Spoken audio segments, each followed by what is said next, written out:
Ayan. Hi everyone, welcome back to my channel. Ayan, first thing is I just wanna say thank you. Thank you so much for the 2,050 subscribers ko dyan.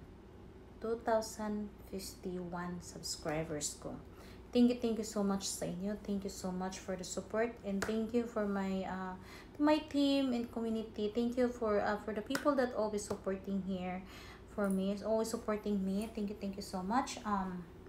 I really do appreciate, guys. Anyway, the people that know me is that I am a monetized.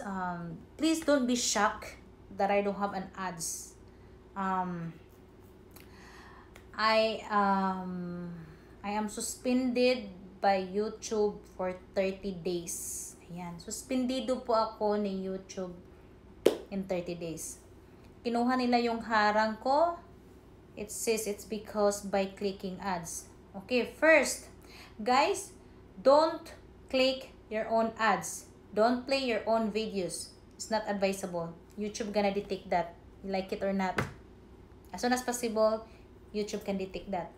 And second is, I'm not clicking my own ads, and I don't know why I get suspended. I really don't know. Actually, I really don't know. But I get an email that I don't know what exactly that the mistake that I did, but it says over there clicking ads, blah blah blah blah blah blah. It's a lot. It's not just like clicking ads or something, but that is the first letters, the first sentence that I remember. That's a lot. I don't have copyrights in my channel. I don't have strike or anything. No, I don't have that. But guess what? I got suspended of YouTube.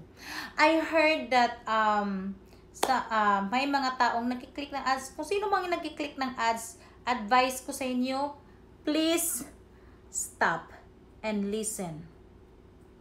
Kung ayaw nyo mawala yung channel nyo. I am very so thankful because YouTube just suspended lang ginawa niya sa akin. Actually, right now, hindi ko pa talaga siya ma-process sa utak ko because I have a lot in my heads right now. But, there you go. I just wanna make a vlog. Only one thing na ginawa ko the whole week is, kasi nagbabayad ako ng utang, pero hindi ako pumunta sa YouTube studio or in my email. No, I don't go there. Kasi tinamad ako pumunta sa laptop ko, ginawa ko, pumunta lang ako dito sa cellphone ko at nagpunta ako directly sa video ko at saka kiniklik ko doon at saka nagpi-play yung accidentally it's playing my own video. I always, sometimes my child just like clicking my own videos and playing it in my own account. That is accidentally.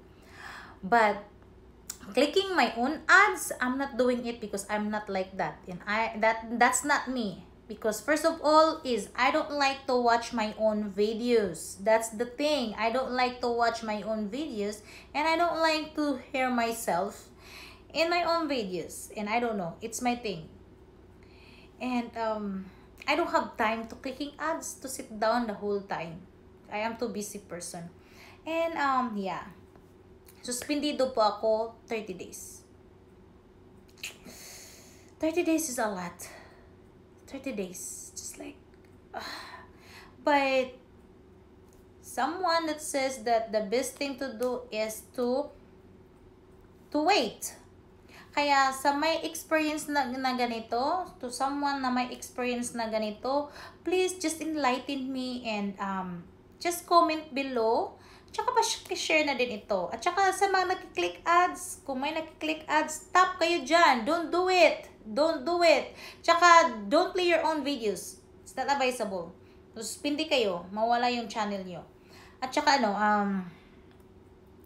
please lang po, sa may alam na ganito, to people that knows about this and have an experience, please just give me a comment below and please enlighten me and tell me what I'm gonna do or what to do.